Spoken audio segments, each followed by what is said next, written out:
abrir.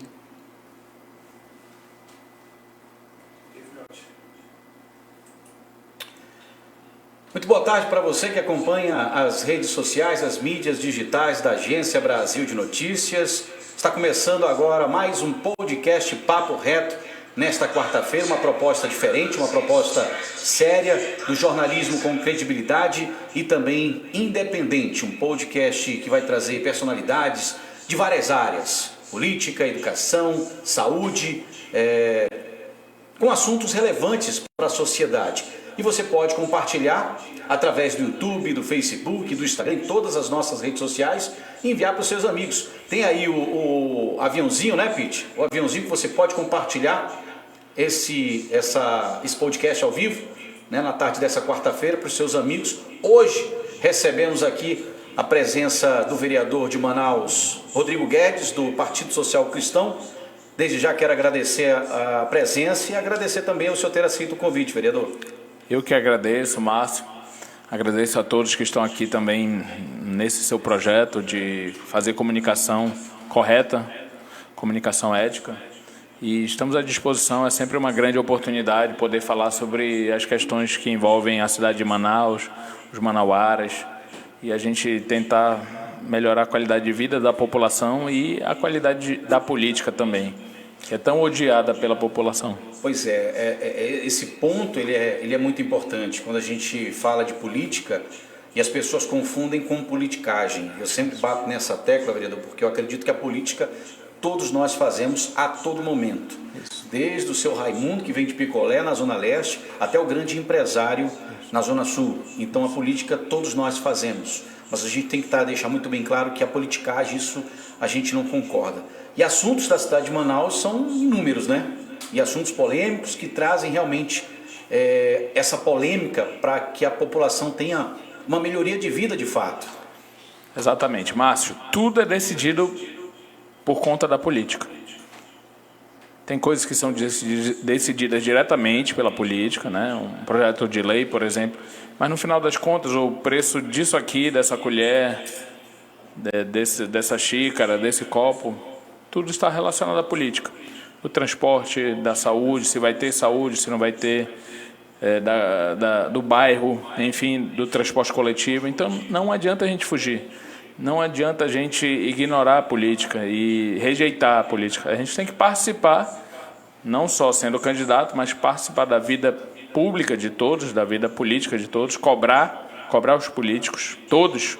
Política não é para ser bajulado, é para ser cobrado, não é para ser idolatrado, não é para se tratar o político como, sabe, uma forma... Endeusar o político, endeusar, não existe isso. Isso é um dos grandes problemas do nosso país. Se a gente cobrasse todos os políticos, a gente teria um país melhor. E o senhor falou de preço aí, a gente já vai levantar um tema polêmico, que é o preço da gasolina. É uma das suas bandeiras, né? Essa questão dos questionamentos do preço do combustível aqui na cidade. Eu lembro que em 2019... o senhor tinha apresentado evidências, quando estava no PROCON, ainda evidências que existe de fato um cartel, né, aqui na nossa região, um cartel de empresas que comandam esse preço dos combustíveis. Olha, primeiramente quero dizer que ninguém tem dúvida de que existe esse cartel. Isso é óbvio, está mais do que claro, né? Para a CPI que teve na Assembleia, ficou claro isso também? Para a CPI parece que não ficou, né?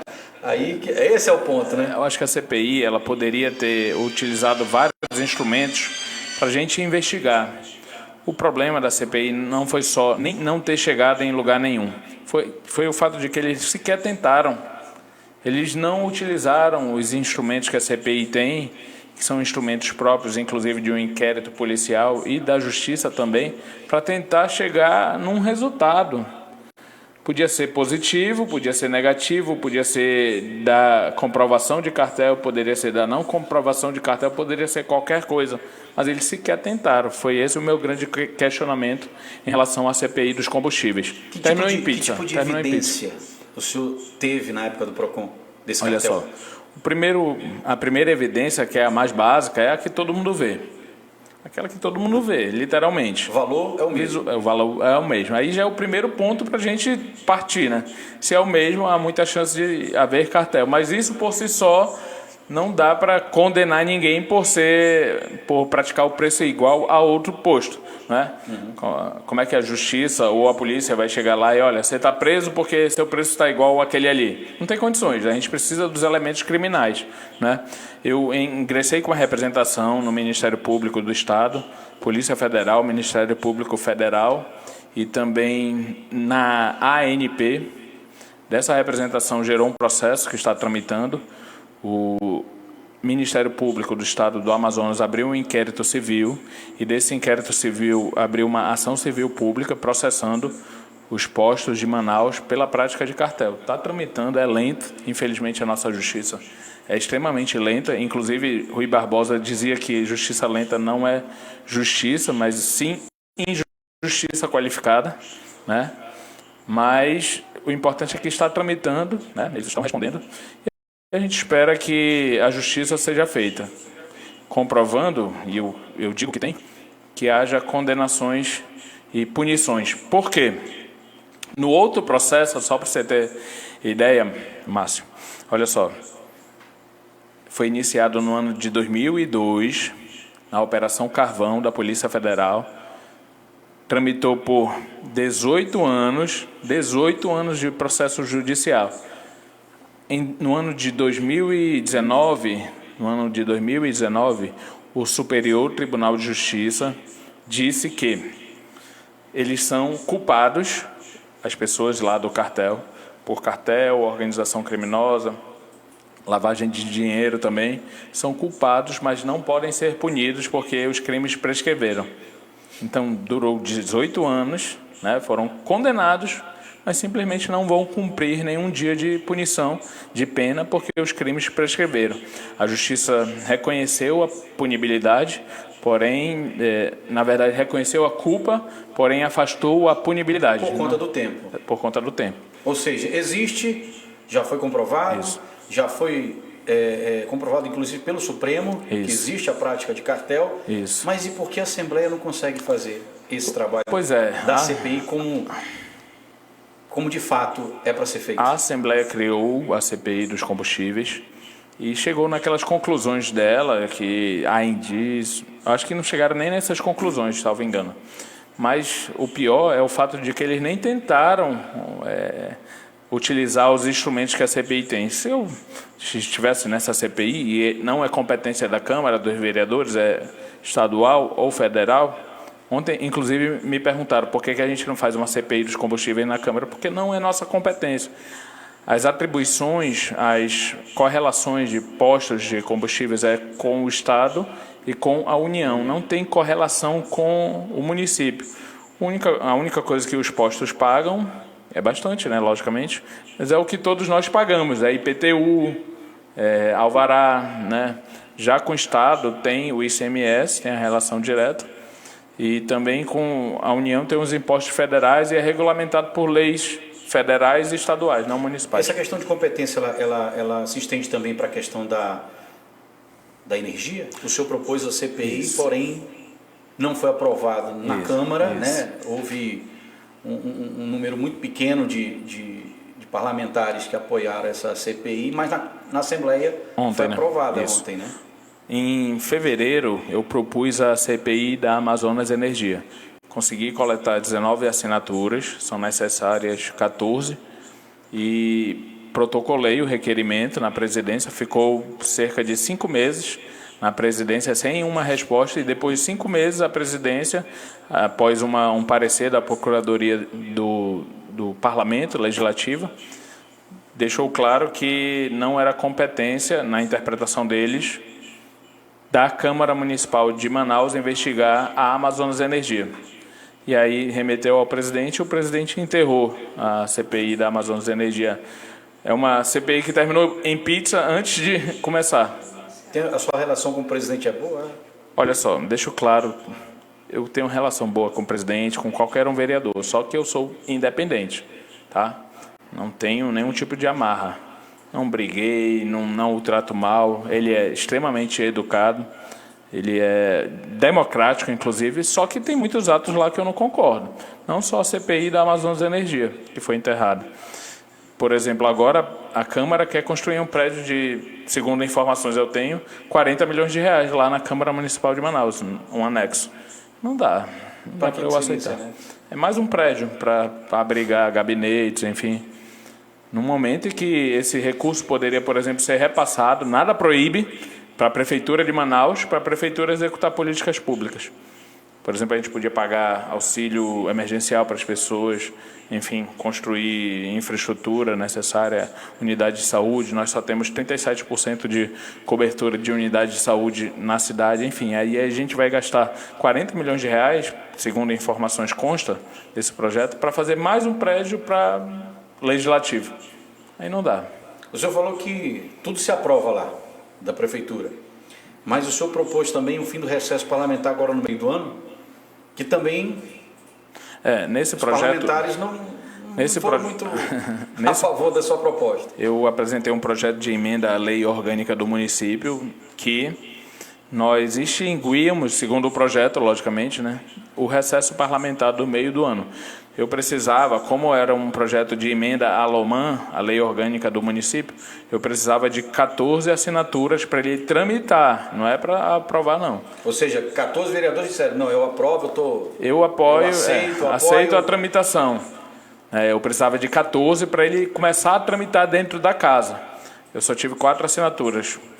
E aí morreu o projeto. Ou seja, nenhum vereador ali, a não ser os 4 e o senhor, querem a suspensão desse recesso. Eles acham que tem que fazer, tem que Eles ter alegam, recesso. as alegações foi de que o recesso não é férias e o vereador continua trabalhando, mas quem garante que todos os vereadores vão trabalhar? Não tem como fiscalizar. Quem garante? Não tem como fiscalizar. Pronto, esse é o termo. Não tem como fiscalizar. E se não tem como fiscalizar, não tem como existir, não deve existir. Não é? Porque esse recesso existe desde a primeira legislatura. Nós estamos na 18ª. Quem garante que os vereadores das 17 legislaturas, ou seja, mais de 500 vereadores, trabalharam em todo o período do recesso durante todos os anos? Não dá. Aí a gente já tem muitos casos aí que vereadores parlamentares, né, viajando em praias, né? E a gente não tem como fiscalizar essa... Olha só, o que eu sempre disse lá é o seguinte, eu não estou dizendo que vereador A, B, C ou D, ou eu, ou qualquer um, tá na praia, está em Aruba, por exemplo. Não estou dizendo. Eu estou dizendo que cria a oportunidade. Se cria a oportunidade, cria um privilégio. Mas aí tem a questão da verba também, né? Vai com dinheiro público. Pois é, qual é o caso? A gente vai ficar fiscalizando se todos os vereadores estão trabalhando? Não dá, porque o cara simplesmente pode viajar. Se cria a oportunidade de você trabalhar ou não, o cidadão tem essa oportunidade? Não tem. Ele não tem essa opção, ele tem que trabalhar o ano inteiro e tem os 30 dias legais de férias, de acordo com a consolidação das leis trabalhistas, a CLT. Então, por que o parlamentar vai ter uma oportunidade que o cidadão não tem? Quem foram esses 4, vereador, que... Foi o vereador Kennedy Marques, o vereador Amon e o Carpê e eu. São 4, né? O vereador Carpê assinou. 4 com o senhor já? Comigo, isso. Isso é uma vergonha, né? É uma vergonha para a população. A população é a favor da suspensão desse recesso. A própria população, se a gente fizer uma enquete aí, eu estou acostumado a fazer enquete, perguntar à população vai ser categórica, vai ser unanimidade, né, que querem ver o vereador trabalhando. Isso. Entendeu? Não interessa, eu estou na comunidade, não, é trabalhar de verdade. De verdade. Né? Não, é isso, você falou com muita propriedade agora. Não interessa se ele está um dia na comunidade ou não. O mínimo que ele tem que fazer é estar ali na Câmara, né? A gente não estou ali na Câmara porque estou na comunidade. Não, cumpra a sua obrigação. E qual a diferença de estar na comunidade ou na Câmara? Nossas sessões são 3 dias só, segunda, terça e quarta. De 9 até meio-dia, 1 hora. Então, o que custa cumprir esses 3 dias, né, a obrigação do parlamentar? É que essa justificativa ela não tem liga, né? Ela não porque se o parlamentar fala, não, a gente quer o recesso, mas nós vamos estar trabalhando. Ué, exatamente. Então, para que ter o recesso? Para que ter o recesso? Se vão estar trabalhando. Não, eu falei isso. Né? Eu falei isso. É um pouco incongruente então, isso. poderia acabar o do final do ano. Então, Poderia acabar os dois, né? Não precisava mais de recesso. Se está sempre trabalhando, né, de acordo com essas alegações, não precisava mais de recesso. Acabava tudo porque o vereador é um super-homem que trabalha ininterruptamente. Meu Deus do céu, né? Vamos, isso que a população precisa falar aberto, de forma sincera com a população. Dizer que está sempre trabalhando, o recesso é só de plenário, mas... É muito discurso. É muito discurso. A gente sabe que não é assim que funciona na prática. Outra coisa que a população também quer ver resultado é a CPI, né? Além dessa CPI da Amazonas Energia, tem a CPI do combustível também, que não deu em nada. E tem a CPI da Águas de Manaus, que... Como é que está o andamento dessa CPI, vereador?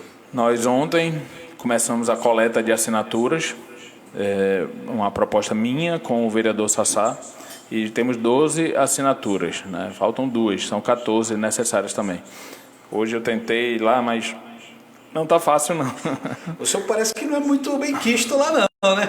Olha só... Em termos de propostas. Primeiramente, eu, de forma alguma, quero jogar vereador contra a população. Não é esse meu objetivo. Só que eu também não posso ficar ali só... parabéns, vereador, parabéns, prefeito. É isso mesmo, sabe? Jogando flores.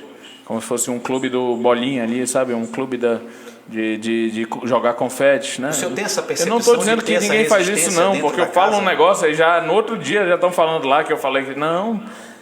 E essas propostas, que o fim do recesso parlamentar, CPI da Amazonas Energia, CPI da Água de Manaus, elas é o que a população quer.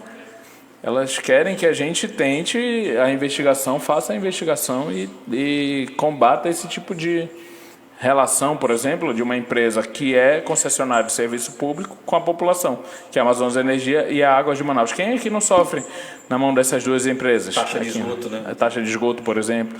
Agora, ontem a prefeitura conseguiu uma decisão liminar que suspende o reajuste. Mas eles podem cassar essa decisão liminar. Eles vão recorrer e se eles conseguirem caçar, eliminar, a gente vai ter que pagar 25% a mais de água? Claro que a gente não pode dizer que é unanimidade dentro da Câmara Municipal, mas o senhor tem essa percepção de ter uma certa resistência das pessoas, de alguns parlamentares, das suas propostas não passarem? Olha só, eu prefiro até deixar que a população faça esse julgamento. Mas muitas propostas minhas não passaram, né? Porque elas tocam em pontos que mexem no status quo, entendeu? Mexem no sistema. Aí é difícil. Aí é difícil. Mas eu vou fazer a minha parte e realmente não vou me importar se gostam ou não de mim. Quero todos eles bem, não quero mal para nenhum deles, mas não estou ali para agradar vereador, não. O senhor acredita que é extremamente difícil vencer esse sistema? É praticamente impossível, né? Praticamente é impossível, né? O sistema é muito forte. O senhor está encontrando dificuldade? Eu não estou dizendo assim, eu acabei de falar há pouco. De forma alguma eu vou me fazer de vítima. Nossa, vítima do sistema, sabe? Mas contrariar interesses e mudar as coisas é muito difícil, porque sempre tem aquela história da base versus oposição, né? Eu não sou base nem sou oposição, sou independente, mas parece que projetos assim vindo de... O senhor se torna oposição, né? Na leitura deles pode ser que sim. Se torna oposição, e por conta dessas oposições aí, essas declarações, o senhor tem sofrido também grandes represálias, né? A gente tem acompanhado nas redes sociais, nas suas redes sociais e nas redes sociais de alguns blogs, né? Esse embate com o executivo. E aí a gente vai já falar sobre isso. A gente já tem o Gabriel, nosso repórter que está nas ruas, vai trazer informações ao vivo para quem está acompanhando esse nosso podcast, Papo Reto. Gabriel está ao vivo já? Olha aí, Gabriel Abreu ao vivo trazendo as principais notícias do dia da Agência Brasil de Notícias. Olá, Gabriel, boa tarde. Oi, Márcio, boa tarde para você, boa tarde, vereador que está aí no estúdio, boa tarde para todo mundo que acompanha a gente nas redes sociais da Agência Brasil de Notícias. Nós começamos hoje falando pelo caso Flávio, a audiência de instrução que eu ouvi, né? As testemunhas da defesa e também os réus, foi adiada para o dia 28 e 29 de setembro. Tudo porque o Eliseu Paes está doente. o juiz achou melhor adiar a audiência para os dias 28 e 29 de setembro. Lembrando que esse caso aconteceu em setembro de 2019. Esse mês, no próximo dia 26 de setembro, completa 2 anos da morte do engenheiro. E a família do engenheiro Flávio Rodrigues pede justiça, né? Esse caso é cheio de histórias, né? Há muitas versões. Então a polícia tenta encontrar uma história verídica e a justiça, claro, vai decidir se os 5 réus vão ser levados a júri popular. Eu repito o nome para você: Eliseu da Paz, Alejandro Valeico e José Eduardo são acusados de matar um engenheiro. O Mike Vinícius Teixeira e a irmã de Alejandro, a Paola Valeico. Lembrando que lá atrás ela entrou na casa onde o engenheiro possivelmente teria sido morto e limpou o sangue. Aí, é claro, a polícia investiga e indiciou ela por esse fato. A gente muda de assunto agora, Márcio, e fala de política. O governador Wilson Lima fez uma mudança na liderança da Assembleia Legislativa do Estado. Trocou a deputada estadual Joana Dark, do PL, pelo deputado estadual Felipe Souza, do Patriota. Essa mudança já era esperada, Márcio, porque em dezembro do ano passado, a Joana Dark acusou, né, os deputados numa eleição para presidente, acusou o presidente atual, Roberto Cidade, de ter comprado os votos. Inclusive, esse caso foi levado para o Conselho de Ética da Casa e tem como relator o deputado Dermilson Chaves. Então, a gente vai continuar acompanhando. Aí segue também na liderança do governo, além de Felipe Souza, os deputados Saulo Viana, do PTB, e também o deputado Abdala Frache, do Podemos. E para encerrar minha participação hoje, eu falo também da CPI da energia elétrica, que vai ser instalada a partir de amanhã. Hoje, o deputado estadual Roberto Cidade, presidente da Casa, ele instalou a comissão, abriu, né? Ontem, o deputado Sinésio Campos, autor da propositura, conseguiu as 8 assinaturas. Então, hoje, o deputado Roberto Cidade, inclusive, assinou, né, essa comissão e já abriu hoje. E aí vão ter 120 dias para apurar irregularidade na prestação de serviço da Amazonas Energia. Márcio, a Amazonas Energia tem recebido muitas reclamações de serviços e, é claro, os deputados não esperaram. Só mais uma informação importante: essa é a terceira comissão parlamentar de inquérito na Assembleia Legislativa somente nessa legislação. Em 2019, teve a CPI dos combustíveis, em 2020, a CPI da saúde, e a terceira comissão esse ano instalada pelos parlamentares, a CPI da energia. E a gente espera, né, que não dê pizza, como as outras comissões. Márcio, eu volto com você e todas essas notícias o nosso internauta confere lá no site da Agência Brasil de Notícias. Obrigado, Gabriel Abreu, pelas informações. O Gabriel está antenado com a política, assim como o Jonas, viu, vereador? E a gente acha estranho essa questão da CPI, né, ser colocada. A gente já questionou alguns parlamentares, e aí o argumento, o discurso é: não, isso não gerou custo aos cofres públicos. Mas qual o objetivo de uma CPI? De uma comissão ser instaurada para apurar uns fatos supostamente irregulares, que estão prejudicando a população, mas que não resolve nada, não chegam a lugar nenhum, não se transforma num inquérito realmente, num processo para punir quem realmente está cometendo um crime, ou um suposto crime. Tá aí, o Gabriel falou, já teve CPI do combustível, né? Falou-se, o discurso foi muito bonito na época, eu fiz algumas matérias na época, mas resultado a gente não viu, que é a CPI do combustível.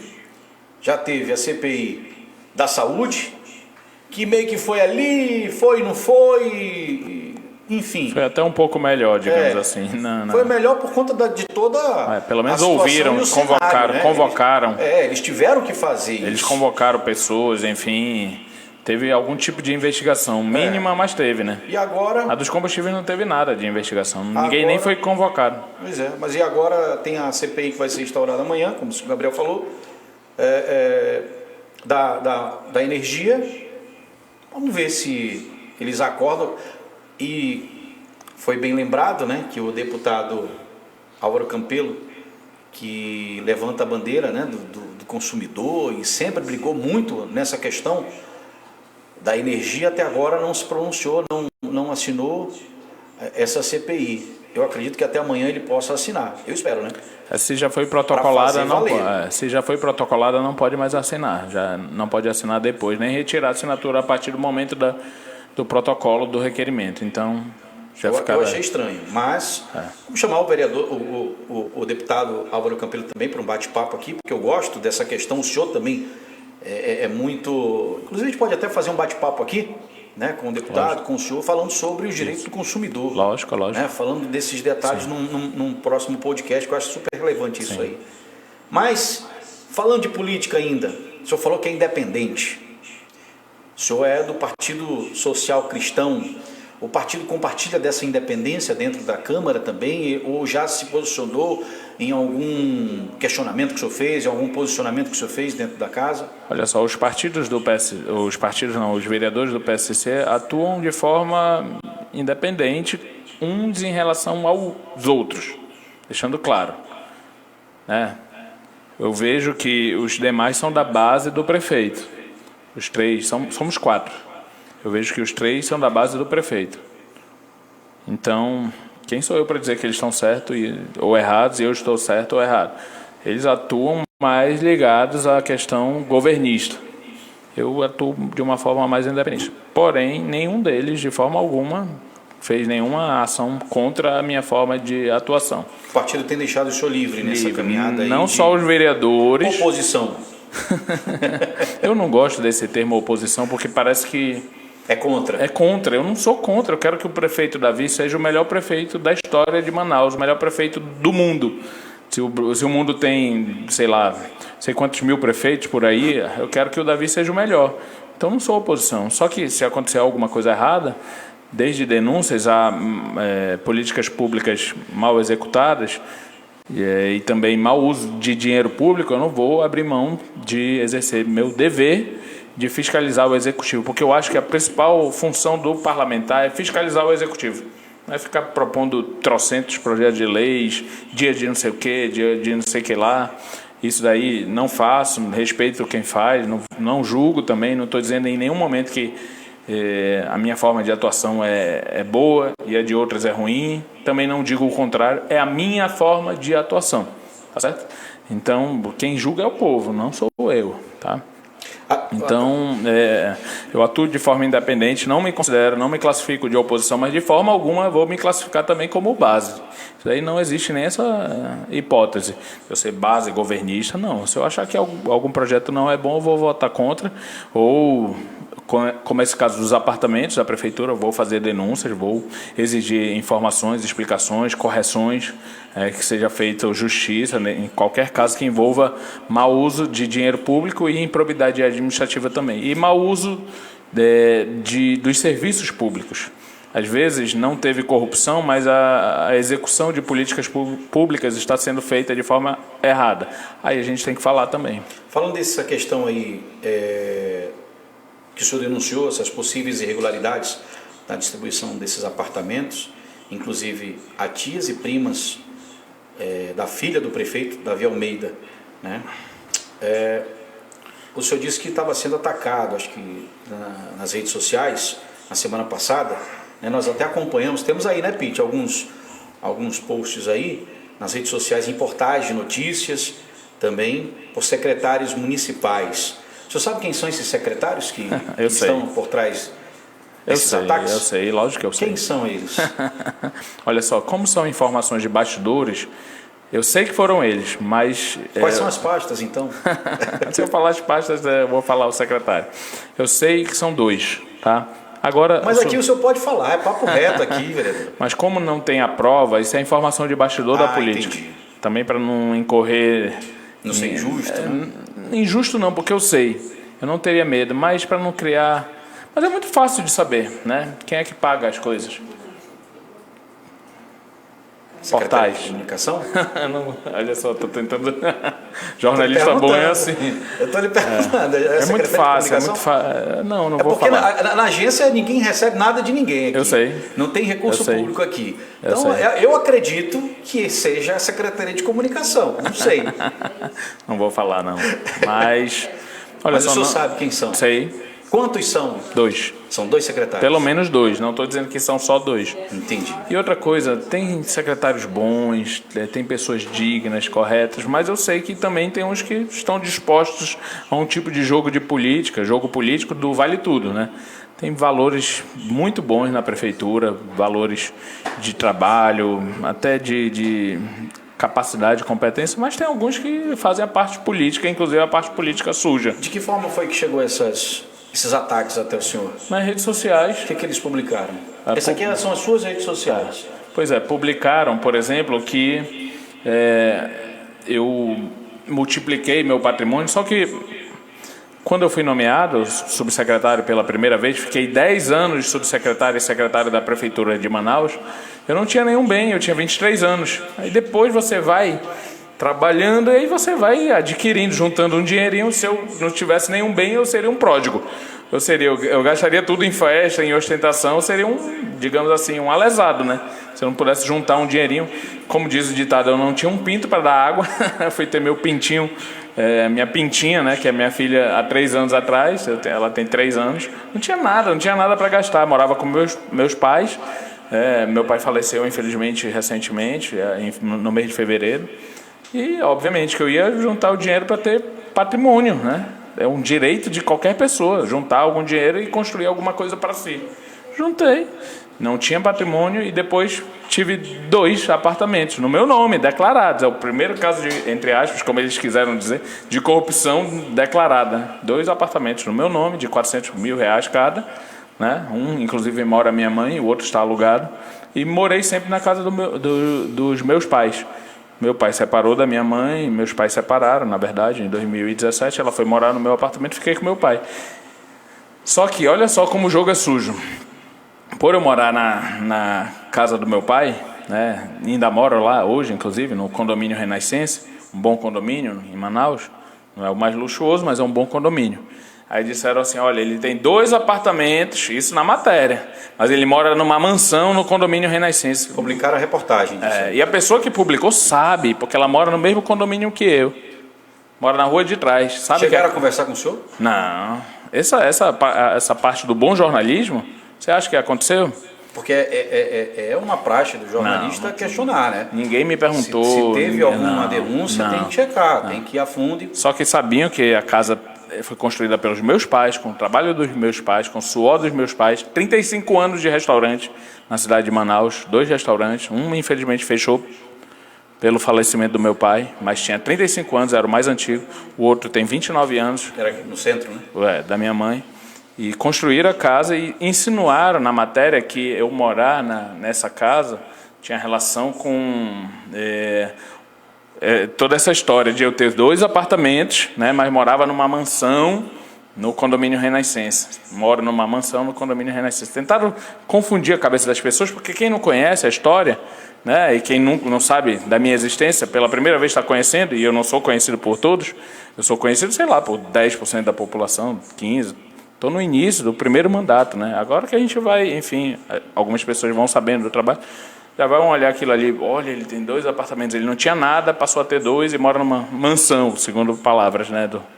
Fizeram jogo sujo, faz parte, infelizmente, faz parte da política suja. Não estou dizendo que é bom, é normal, mas faz parte da política suja, eu já estava preparado para isso. Não se importaram em falar algo que eles sabiam que era em verdade, que era capcioso, mas também eu não... O senhor disse aí que foram 10 portais... Mais de 10. Né? Isso mais foi de nesse dia, na segunda-feira. Uhum. Foram mais de 10. Inclusive patrocinaram as publicações. Patrocinadas. Foi só eu fazer denúncias contra a Prefeitura de Manaus e começaram a aparecer simultaneamente, no mesmo final de semana, mais de 10 portais publicando a mesma coisa, a mesma matéria, com as mesmas palavras, inclusive, patrocinadas, né? Ou seja, aquela estratégia de tentar mesmo destruir a pessoa, destruir a reputação da pessoa, a credibilidade. Aquela política suja que existiu sempre no Brasil, sabe? Que é tudo pelo poder. Fizeram isso, mas olha, eu estou tranquilo. Infelizmente tem pessoas que acabam por não saber, não conhecer, e todo mundo odeia política, e políticos hoje em dia muita gente acaba tomando por verdade, viu lá a matéria, o título, já acha, meu Deus, um absurdo, é tudo bandido, mas assim, graças a Deus muito tranquilo, tudo declarado, meus bens, minha família de trabalho, família correta, e nem tenho por que tá me beneficiando de algo que eu faço oposição, inclusive. O senhor acha que isso tem alguma coisa pessoal em relação ao prefeito, pelo fato de envolver a filha dele, ou algo nesse sentido? Olha essa só, relação com a filha dele? Olha só, de fato, em todo esse momento que aconteceu, desde a primeira matéria sobre isso, os portais trouxeram um fato, que esses parentes eram parentes da filha do prefeito.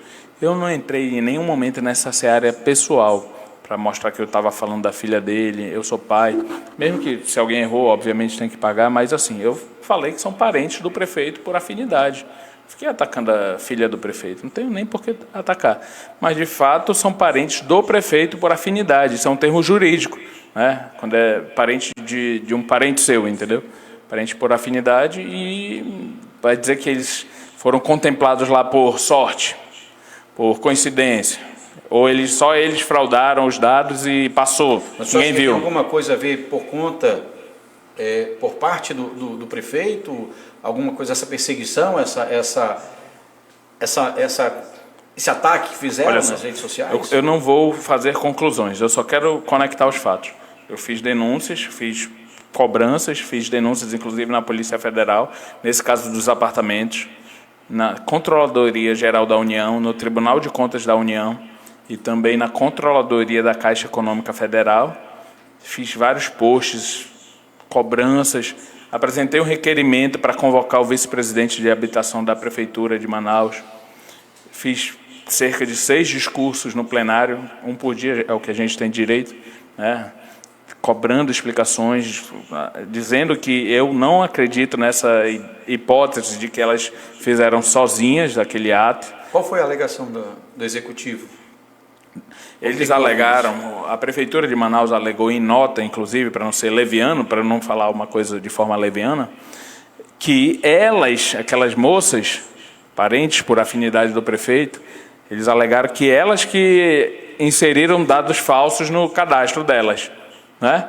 Mas aí eu faço a seguinte pergunta, tá, se fosse verdade, vamos considerar que fosse verdade, não passa por nenhum filtro? Não passa por nenhum tipo de controle da prefeitura? Quer dizer que se você botar lá, Márcio, botar lá que você ganha R$5 por mês, vai passar. Não tem nenhum tipo de comprovação, e aí, coincidentemente, são parentes por afinidade do prefeito. Aí vai passar assim? Aí vai para a Caixa? É tudo muita coincidência, né? Então, assim, estranho, né? Por isso que eu tentei convocar, apresentei o requerimento, foi derrubado no plenário de convocação do vice-presidente da habitação da prefeitura, né? Inclusive, na hora, acabei votando errado lá, mas independente de qualquer coisa, meu voto não faria diferença, porque o rolo compressor derrubaria. Do sistema. Exatamente, mas eu quero saber da verdade. Espero que as investigações continuem, inclusive se eventualmente a Justiça ou a Polícia Federal e os órgãos de controle comprovarem que não houve participação de alguém, ótimo, melhor ainda, porque eu não sou daquele que fica torcendo pelo pior, não. Eu sou daquele que quer o melhor, que quer que a prefeitura faça uma ótima gestão e não tenha escândalos na prefeitura. Eu não me alegro de forma alguma com escândalo. Agora eu vou comemorar porque apareceu mais um, não. Se acontecer tudo certinho, a cidade melhorar a qualidade de vida, o prefeito acertar, fizer o certo, e a gente está sujeito a acertar ou errar, mas pelo menos de forma correta no trato com a coisa pública, para mim está ótimo. Nesse caso ainda vai ter apuração, o processo segue e deve gerar alguma responsabilidade para alguém aí. Eu acredito que sim, porque quando se trata de um interesse da União, envolvendo um órgão da União, um ente da União, que é a Caixa Econômica Federal, entra no processo, Polícia Federal, Tribunal de Contas da União e Controladoria Geral da União. Nesses casos, eles não vão simplesmente passar a mão na cabeça de ninguém, eles vão investigar, e quando a gente menos espera, vem aí uma ação contundente, né? Então, eu sugeri lá na Câmara Municipal de Manaus, inclusive no plenário, às moças que elas não mintam, Que elas não achem que, se elas estiverem mentindo, não estou dizendo, fazendo nenhuma conclusão, não sou juiz, né? Se elas estiverem, não estou dizendo que estão mentindo, que elas fizerem sozinhas, como alegou na nota a Prefeitura de Manaus, que elas não façam isso, porque a gente está falando de Polícia Federal. Pode bater lá 5 horas da manhã, 6 horas da manhã, o japonês da Federal na casa delas para tomar café com elas, né? Assim, se foi isso que aconteceu, não tenho como dizer, que elas não façam, que elas tenham muita ciência de que pode dar problemas sérios para elas. O senhor é tido como oposição. O pessoal está comentando aqui que é um vereador de oposição igual ao vereador Amon. Inclusive, sobre a proposta do teleférico. O que o senhor tem a dizer sobre essa proposta? É uma proposta absurda para esse momento. Poderia ter o teleférico. Só a favor que tem uma roda gigante em Manaus, que nem a London Eye, por exemplo, lá em Londres, né? Que é um ponto turístico famoso de Londres. Podia ter aqui em Manaus, mas agora a cidade cheia de problemas, transporte coletivo caótico, não tem parada de ônibus para as pessoas, abrigo nas paradas de ônibus. Quem usa transporte coletivo sabe. As pessoas ficam esperando no sol e na chuva em muitos pontos de ônibus. Então vai construir teleférico de 80 milhões de reais nesse momento, com a cidade cheia de problemas. Acabei de passar, vindo para cá, Márcio, por exemplo, no CSU do Parque 10, abandonado.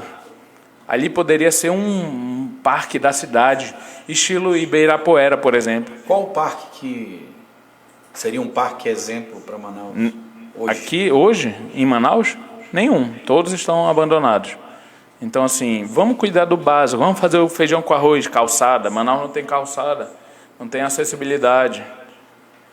Não tem o transporte coletivo minimamente digno. Os terminais, tirando o T1, que foi recém-entregue, os terminais abandonados. Vamos fazer o feijão com arroz, calçada, qualidade de vida dentro dos bairros de Manaus. Aí depois a gente pensa, depois no futuro a gente pode pensar assim, por que não?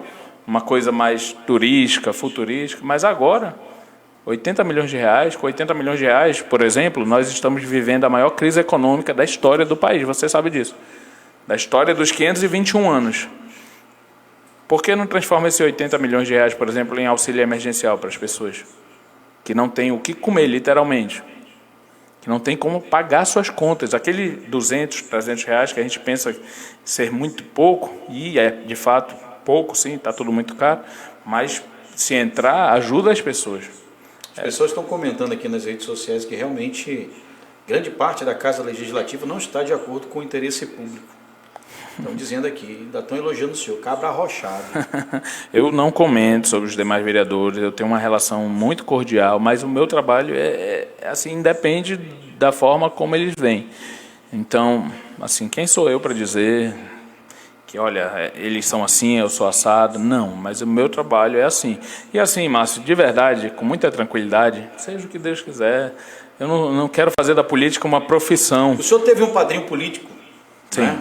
Que foi o ex-prefeito de Manaus, Arthur Neto. Você acha que isso reflete de alguma forma? Olha só, eu trabalhei 8 anos com o prefeito Arthur, fui subsecretário e secretário dele, mas assim, inclusive estão falando aqui do caso Flávio, né?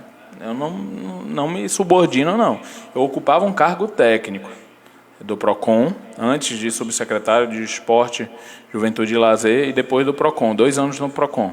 Mas assim, eu me tratar o político como sabe, não, ele é meu padrinho, estou subordinado a ele, isso daí. Tenho todo o respeito a ele, não fui candidato pelo partido dele.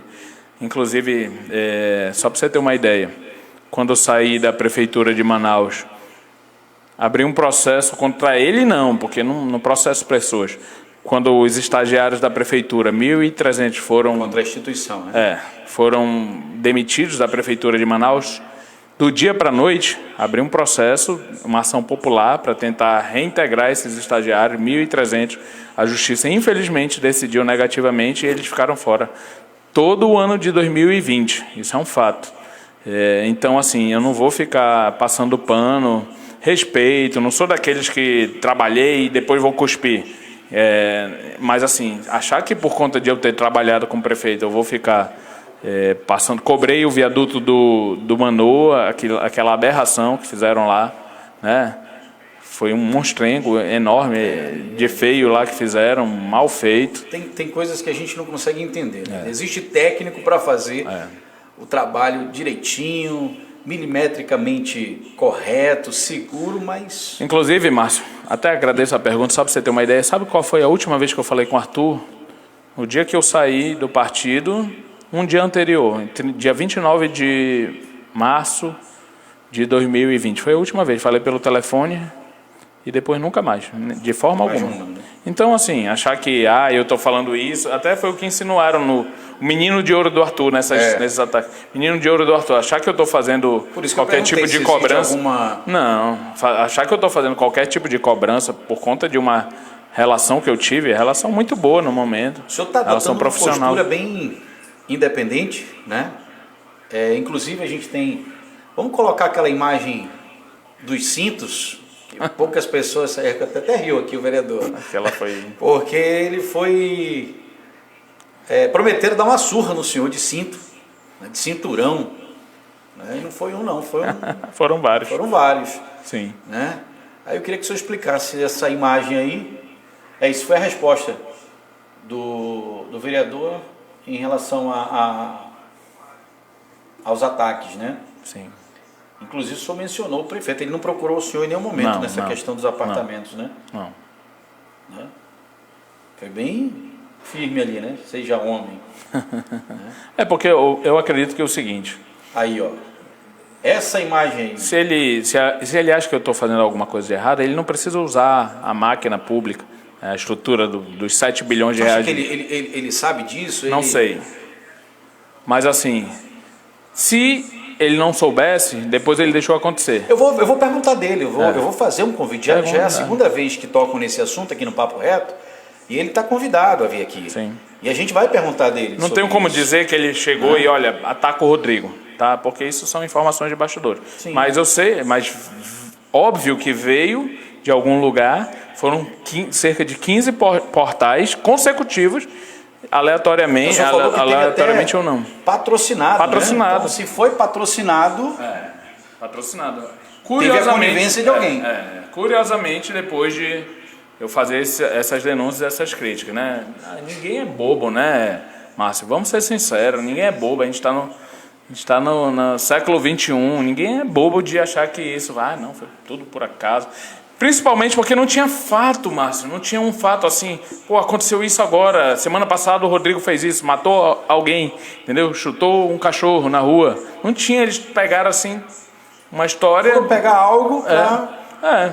Na minha declaração de imposto de renda, 2 apartamentos declarados, né? E aí tentaram ligar o fato de que eu não tinha antes patrimônio e depois tenho 2 apartamentos hoje, tudo declarado dentro da minha...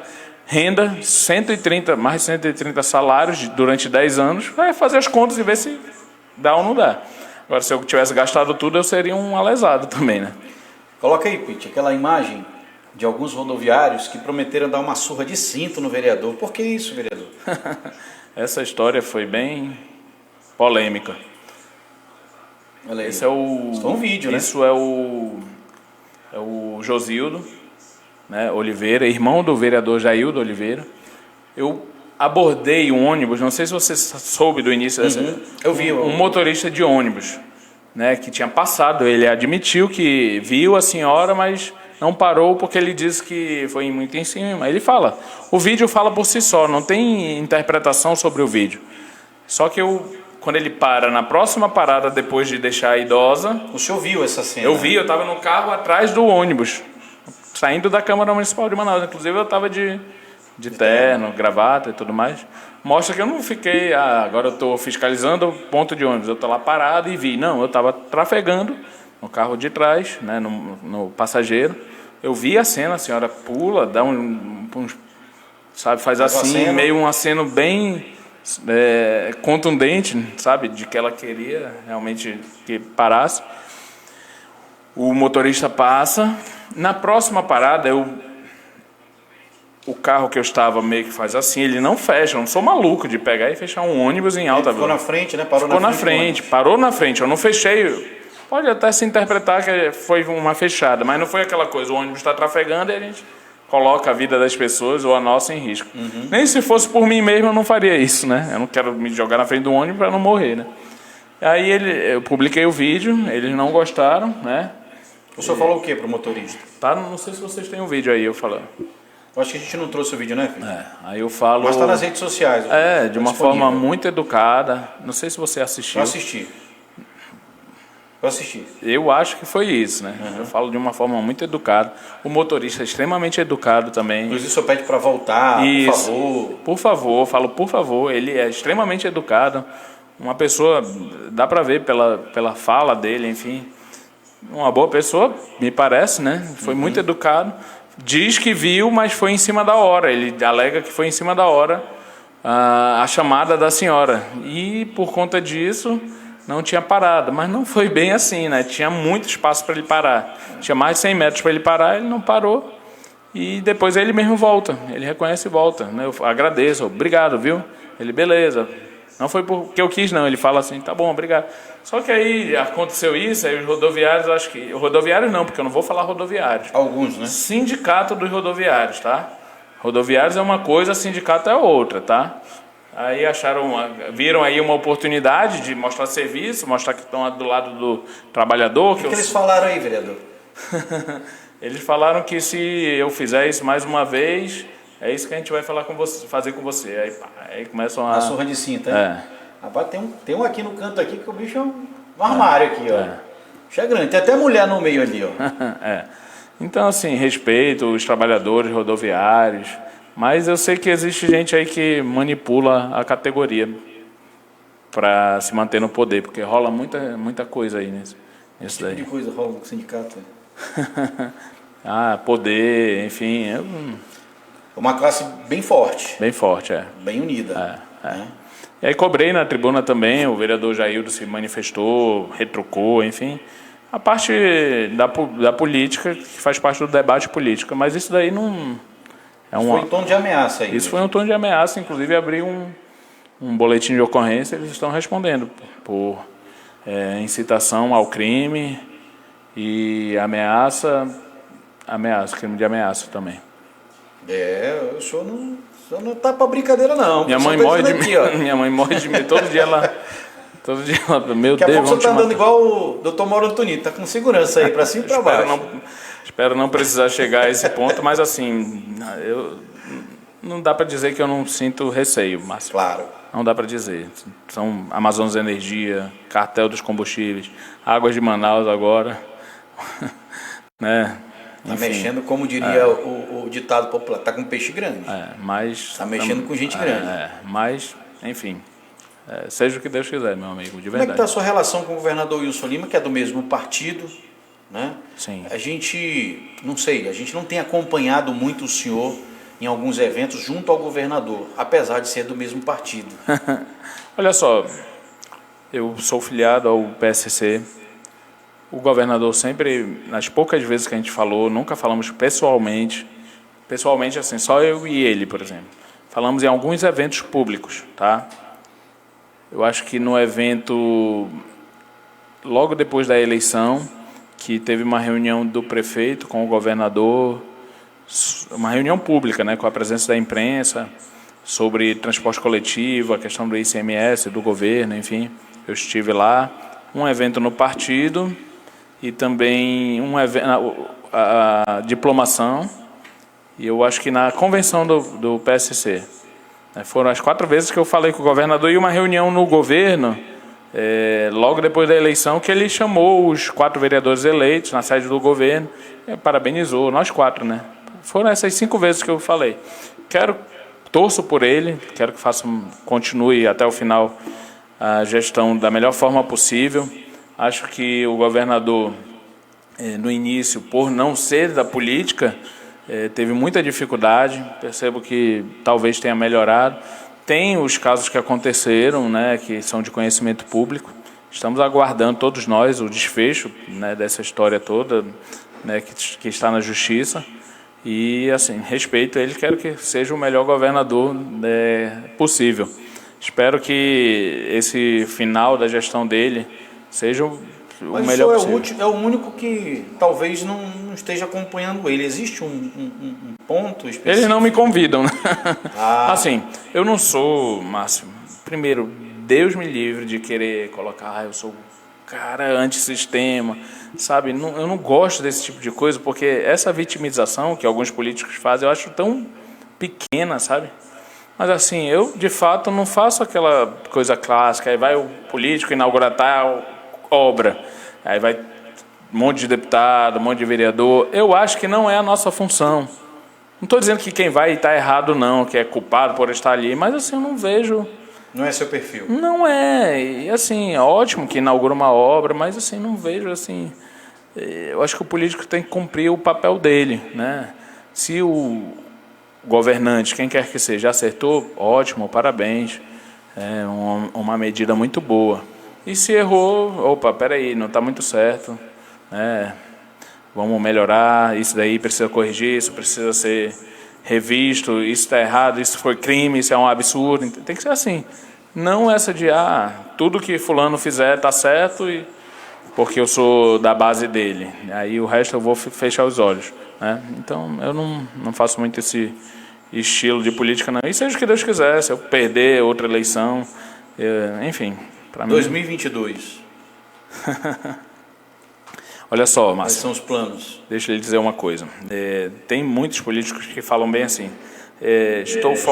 estou focado no meu mandato. Eu quero continuar no mandato. Estou focado, tenho muitos problemas. Deixa eu dizer uma coisa, Márcio.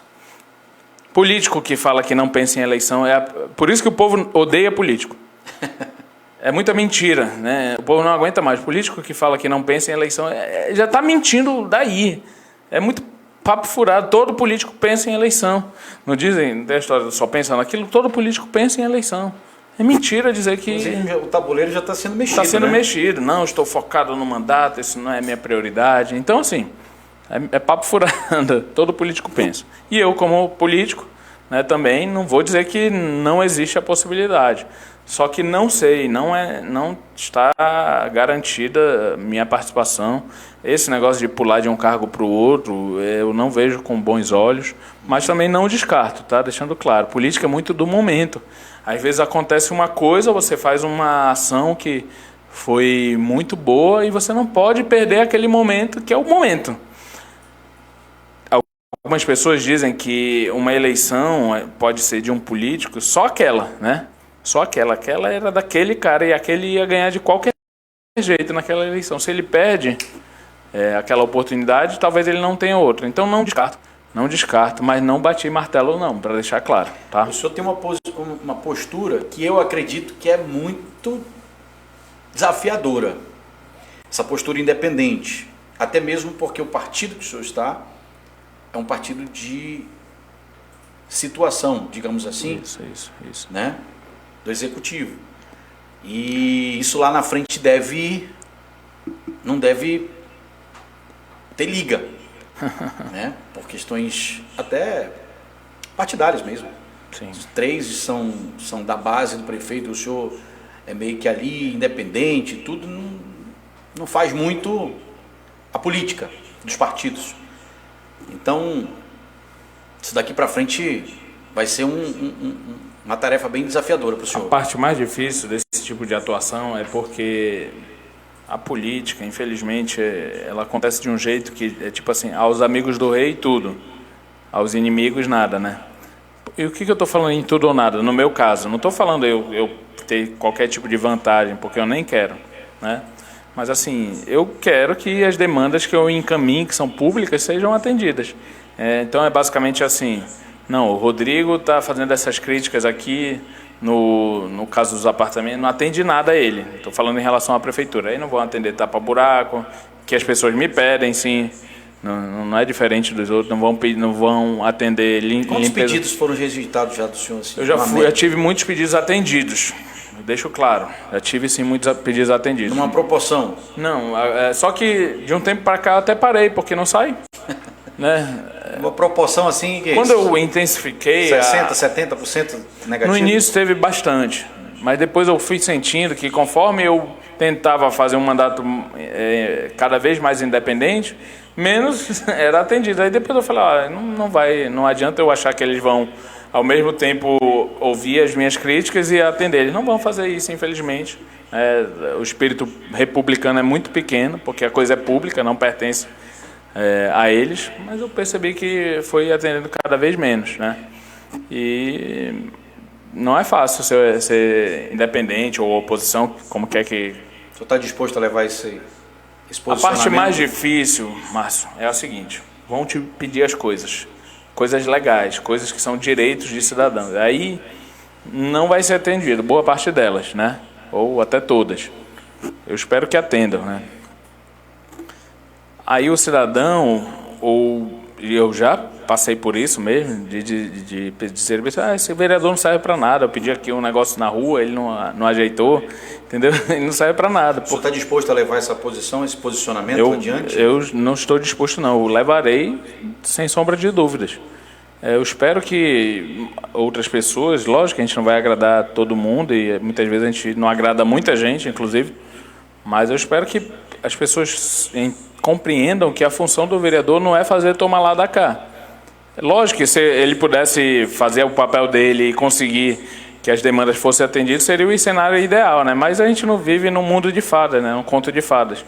Normalmente, se a gente faz uma coisa aqui, a reação é outra ali. As portas se fecham.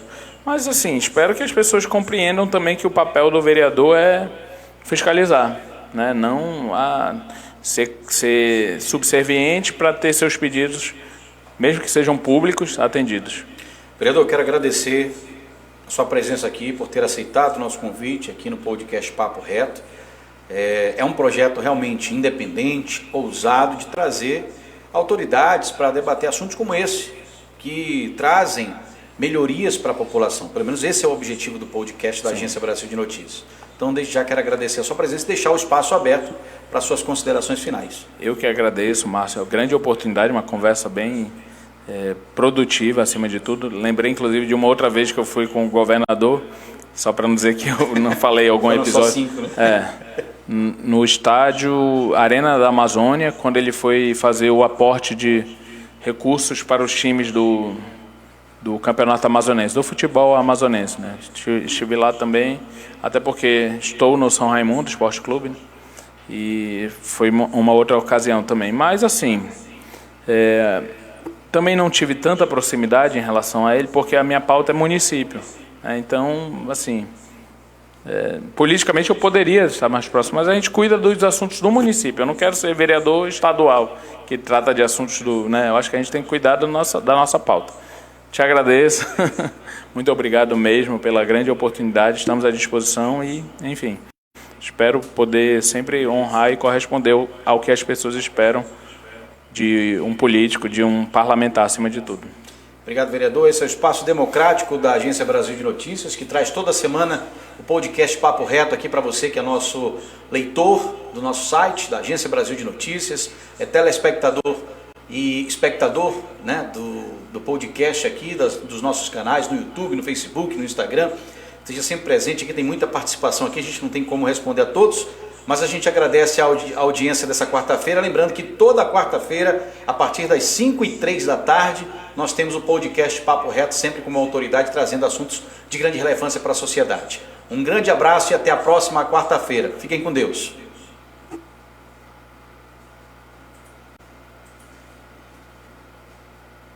Essa é a pegada.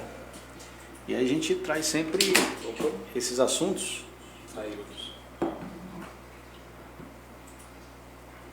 para comentar e...